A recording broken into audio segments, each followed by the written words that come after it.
journal, Hélène Assabi. Bonjour à tous et merci de nous rejoindre pour le journal. À la une, Lomé accueille depuis ce matin un atelier régional des institutions foncières nationales sur la sécurisation des droits fonciers communautaires en Afrique. Il est question d'améliorer le droit d'accès à la terre sur le continent. Comment rendre plus compétitives les entreprises togolaises? Le ministère en charge du commerce s'y attelle. Un atelier de formation des consultants sur la mise à niveau spécifique se tient à cet effet depuis ce matin à Lomé. Le monde entier observe demain la journée internationale pour la réduction des risques de catastrophes. Les progrès réalisés par le Togo dans la lutte contre ce fléau à découvrir dans ce journal. Et puis sport football, éliminatoire mondial 2022, match de relance cet après-midi pour les éperviers du Togo. Les poulains du sélectionneur Paolo Duarte jouent à 16h les Diables Rouges du Congo. radiolomé.tg. Mesdames et messieurs, une fois encore, bonjour. Ouverture ce matin à Lomé d'un atelier régional des institutions foncières nationales sur la sécurisation des droits fonciers communautaires en Afrique. Une co-organisation du ministère de l'Urbanisme, de l'Habitat et de la Réforme foncière avec l'initiative des droits et ressources et la coalition mondiale pour l'accès à la terre. Mileka Boko. L'objectif de cet atelier de 2 jours à Lomé, 3e du genre en Afrique, est d'essayer de reconstruire ce qui était détruit dans le domaine foncier en évitant l'expropriation et les braquages de terres rurales. Ministre Kofi Tcholinyanou de l'Urbanisme, de l'Habitat et de la Réforme foncière à l'ouverture des travaux. Il est admis que les enjeux et les systèmes fonciers sont très variés et complexes en fonction des pays. Ils sont complexes, oui, mais pas insoluble. Par conséquent, il y a un fort besoin d'avoir des politiques globales pour régir l'accès, l'utilisation et la gestion des ressources foncières dans nos pays respectifs. Un des moyens d'y parvenir est de promouvoir une étroite collaboration entre acteurs et de créer un cadre de concertation constant en vue de favoriser un partage d'expériences des institutions foncières nationales et de faciliter l'apprentissage des uns et des autres. Cet atelier vise à répondre aux besoins communs d'une plateforme d'échange afin de continuer à partager des expériences et des connaissances. Il s'agit également de créer pour les institutions et agences gouvernementales foncières un espace d'échange et de partage sur les différents contextes nationaux et les bonnes pratiques favorables à une gouvernance foncière responsable qui reconnaissent les pratiques de gestion coutumière. Solange Bandiaki Badji, présidente du groupe Droits et Ressources, coordinatrice de l'initiative des droits et ressources. Je crois que l'un des objectifs principaux de cet atelier, c'est d'apprendre de l'expérience du Togo, qui est cité en exemple de réussite en Afrique, pour plusieurs raisons. Parce que le Code foncier domanial du Togo de 2018 reconnaît les droits fonciers communautaires et coutumiers, ce qui n'est pas évident dans beaucoup de pays. Et aussi, c'est une approche participative, inclusive, qui reconnaît les droits fonciers des femmes. Ça aussi, comme on le sait dans beaucoup de pays d'Afrique, ils sont en train de voir comment arriver à ce stade. Donc on espère que les participants vont beaucoup apprendre de l'expérience du Togo, mais aussi partager les défis et les opportunités qui existent dans d'autres pays avec nos confrères du Togo. À terme, des recommandations pour garantir la sécurisation et la tenue foncière communautaire dans les lois seront formulées.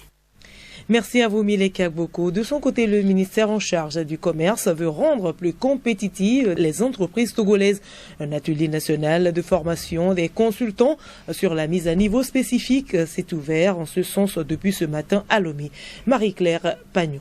Cet atelier, organisé en collaboration avec le Bureau de restructuration et de mise à niveau BRMN, vise à doter les consultants togolais d'outils conceptuels, techniques et méthodologiques sur la mise à niveau spécifique. Il s'agit à terme d'aider à mieux appuyer davantage les efforts du gouvernement dans le cadre de la mise en œuvre de sa feuille de route 2020-2025. Le nouveau plan quinquennal du gouvernement prévoit dans son axe 2 de dynamiser la création d'emplois en s'appuyant sur les forces de l'économie, parmi lesquelles figure en bonne position le secteur industriel. Le présent atelier vient donc à point nommé. Les modules de formation porteront sur plusieurs thématiques, notamment les fondamentaux de la mise à niveau globale, la démarche méthodologique de la mise à niveau spécifique allégée et sectorielle des TPE et PME. Et je vous l'annonçais en titre, la journée internationale pour la réduction des risques de catastrophe est observée ce mercredi 13 octobre. Occasion de souligner les progrès accomplis pour réduire les risques de catastrophe et les pertes en vies humaines, en moyens de subsistance et en santé.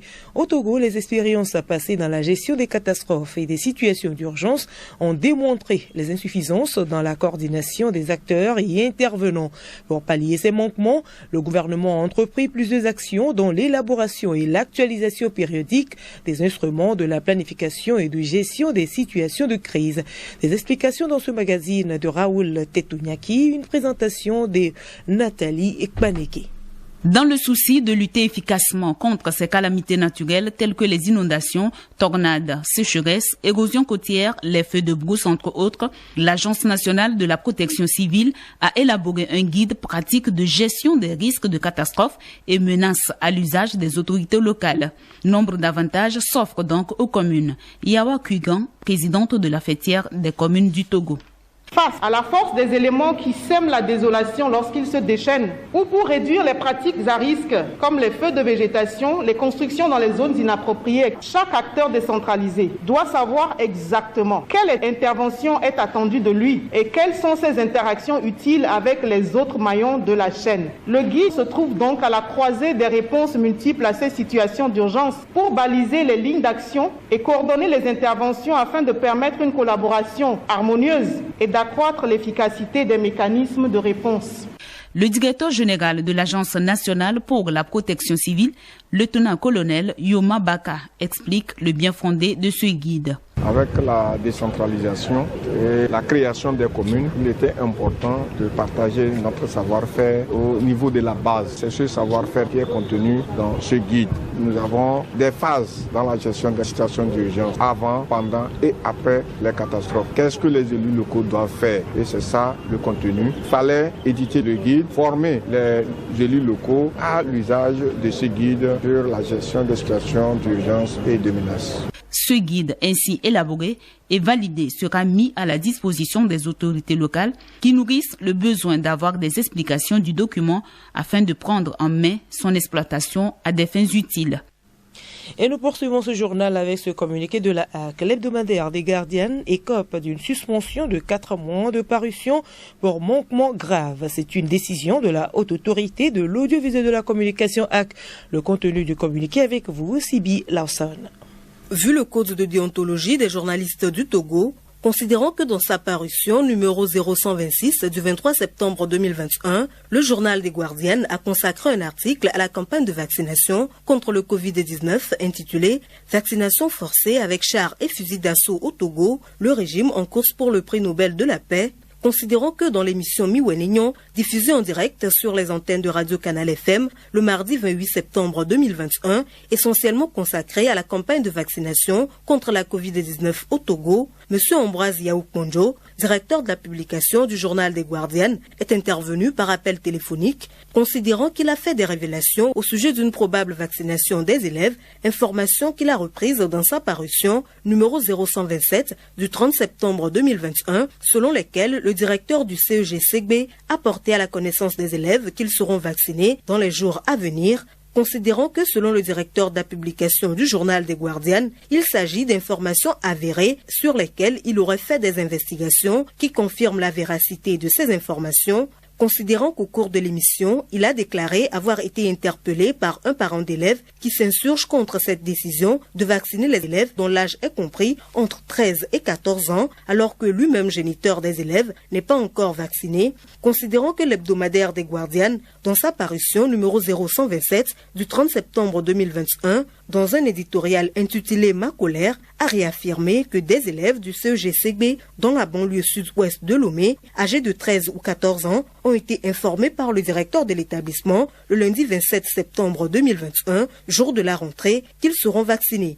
Le directeur de la publication précise avoir vérifié cette information recueillie auprès des élèves, considérant que suite à ces articles et émissions, les services techniques de la HAC ont procédé à la vérification de toutes ces affirmations auprès du directeur du CEG-CB et même des autres chefs d'établissement scolaire de la commune du Golfe 7 et qu'elles se sont révélées être de fausses informations.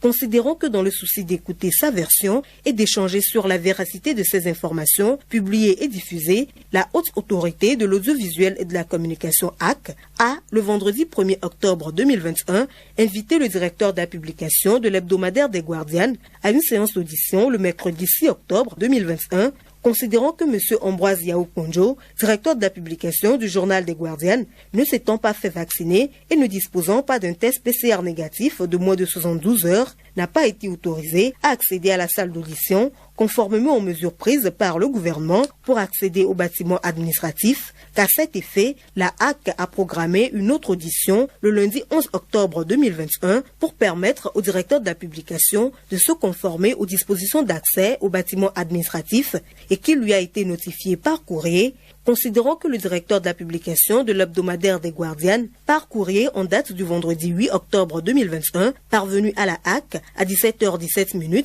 a informé l'institution de régulation des médias qu'il ne pourrait se présenter à la séance d'audition du lundi 11 octobre 2021 du fait qu'il ne s'est pas fait vacciner pour des raisons personnelles d'ordre psychologique et physiologique et qu'il ne dispose pas de moyens financiers pour faire le test PCR, considérant que ce refus de se conformer aux mesures d'accès au bâtiment administratif en cette période de Covid-19 traduit la volonté du directeur de la publication de ne pas répondre à l'invitation de la HAC, ce qui constitue un défi à son autorité, considérant qu'en publiant ces articles et en tenant ces propos dont la véracité n'est pas établie et qui comportent des affirmations gratuites, l'hebdomadaire des Guardianes n'a pas respecté les règles professionnelles en violation des dispositions du Code de déontologie des journalistes du Togo, du Code de la presse et de la communication et de la loi organique relative à la HAC, considérant qu'en publiant ces fausses informations et en appelant les parents d'élèves, la société civile, les syndicats, les confessions religieuses à tout faire pour stopper cette dérive inacceptable,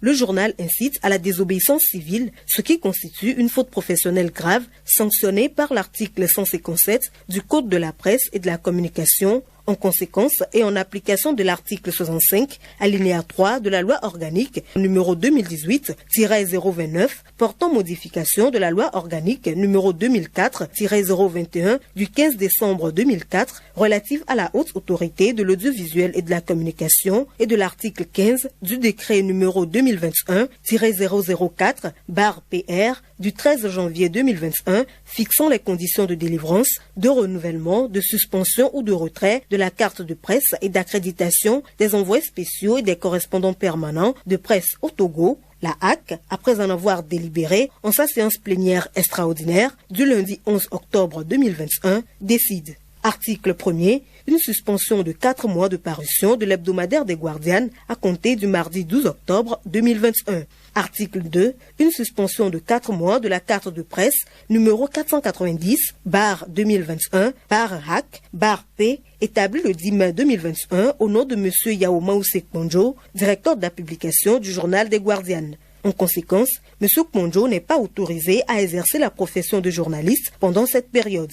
Article 3. La présente décision sera notifiée au directeur de la publication de l'hebdomadaire des Guardianes. Article 4. La présente décision, qui prend effet à compter de la date de sa signature, sera rendue publique et publiée au journal officiel de la République togolaise. Fait à Lomé le 11 octobre 2021, le président de la HAC, Pitalunani Telou. Le journal Hélène Assabi. À l'étranger, en RDC, le mouvement de grève est observé dans plusieurs provinces et a pris désormais une tournure politique. La sénatrice Francine Mouyouba du FCC a initié une question orale avec débat au ministre de l'Enseignement primaire, secondaire et technique. Tony Mwaba devrait s'expliquer sur la sanction extrême infligée aux enseignants qui ont décrété la grève qui dure depuis la rentrée scolaire le 4 octobre dernier. Selon le secrétaire général du syndicat des enseignants catholiques, il s'agit d'une violation grave de la Constitution.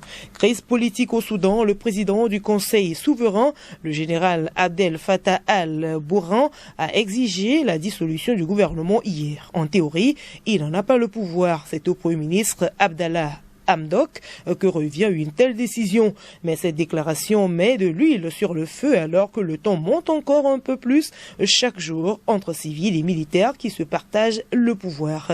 Edmond Sogba. Depuis le 21 septembre dernier et la tentative de putsch manqué, les militaires au pouvoir multiplient les attaques contre le gouvernement civil. S'adressant hier à une foule de soldats, le général al-Burhan a estimé que l'armée est la seule force crédible à même de protéger la transition soudanaise. De leur côté, les civils considèrent que l'armée cherche à saboter toute tentative de réforme.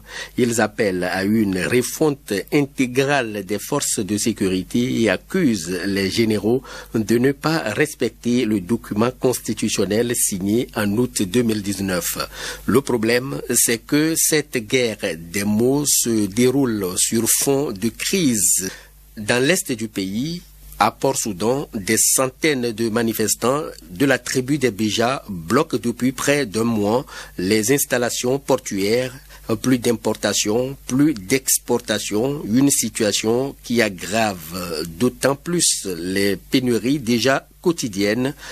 Lundi à Khartoum, il n'y avait quasiment plus de pain dans les boulangeries car les stocks de blé ont été écoulés. La transition soudanaise pourrait bien dérailler. Ce sont les mots inquiets du représentant de la mission de l'ONU pour la transition au Soudan. Le médiateur des Nations Unies estime que les semaines qui viennent vont être déterminantes. Sport football éliminatoire Coupe du Monde 2022. Après le nul samedi au stade de Kégué face au Diable Rouge du Congo, un but partout, les éperviers retrouvent le même adversaire cet après-midi. Un match que le capitaine Jane Dakonam et compagnie pensent gagner pour donner du sourire au public sportif togolais. Edo Assignon. Contraint au nul samedi dernier à domicile face aux Congolais, les hommes de Paulo Duarte tenteront cet après-midi d'empocher leur toute première victoire de ces éliminatoires. Gagner pour redonner la joie au public sportif togolais est très primordial. Dienda Konam, capitaine des éperviers du Togo. On est venu au Congo pour gagner le match, pour avoir les 3 points. On travaille pour ça, on est prêt, on est à 100% pour aborder bien ce match. L'état d'esprit est positif. Le match aller, on a essayé d'analyser bien le Congo. C'est une équipe qui est prenable, on a des qualités. On fera le tout pour le tout et essayer de remporter la victoire. On a des qualités. Malheureusement, on a 2 joueurs clés qui ne seront pas là, mais il faut ces 3 points pour donner un peu de boom dans le cœur du public sportif togolais, pour les encourager aussi. Je crois que le résultat sera en notre faveur. Faire preuve de caractère sans tomber dans les pièges de l'adversaire sera un véritable atout pour la victoire. Paulo Duarte, c'est le sonneur des éperviers du Togo. C'est encore une opportunité de montrer notre vraie capacité de vaincre cet adversaire. Un Congo qui joue chez lui à domicile, un terrain normalement difficile, pas seulement pour les aspects sportifs, seulement pour la pression qu'il met dans le but. Je suis habitué à ça déjà. S'appliquer bien pour qu'on peut arriver à la fin avec le meilleur résultat possible. On doit jouer, surtout faire attention avec tout ce qu'on peut faire comme dispute de balles agressives, éviter de jouer dans notre surface. On joue chez eux et je sais comment ça se passe ici. Donc pour moi, c'est concentration maxime, attitude maxime, spirit compétitif et de combattre parce qu'on doit gagner. Diable Rouge du Congo et éperviers du Togo, c'est cet après-midi au stade de Maseba Demba à 16h temps universel. Toujours cet après-midi, la Guinée affronte le Maroc. L'Afrique du Sud se mesure à l'Éthiopie. Le Niger accueille l'Algérie. La Namibie sera aux prises avec le Sénégal. Le Ghana défie le Zimbabwe. Déjà hier, le Burkina Faso a pris le meilleur sur le Djibouti 2-0. La Côte d'Ivoire est venue à bout du Malawi 2-1. L'Égypte a étrié la Libye 3-0. Et nous bouclons le journal avec les résultats du tirage numéro 14 de l'Autosport. Il s'agit des numéros suivants 18, 21, 24, 28, 29, 31 et 47, soit 7 matchs nuls.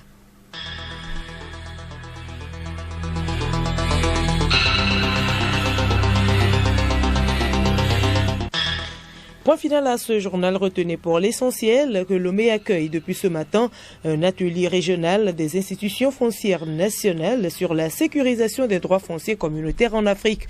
Il est question d'améliorer le droit d'accès à la terre sur le continent. Et puis le monde entier observe demain la journée internationale pour la réduction des risques de catastrophes. Dans ce journal, vous avez suivi les progrès réalisés par le Togo dans la lutte contre ce fléau.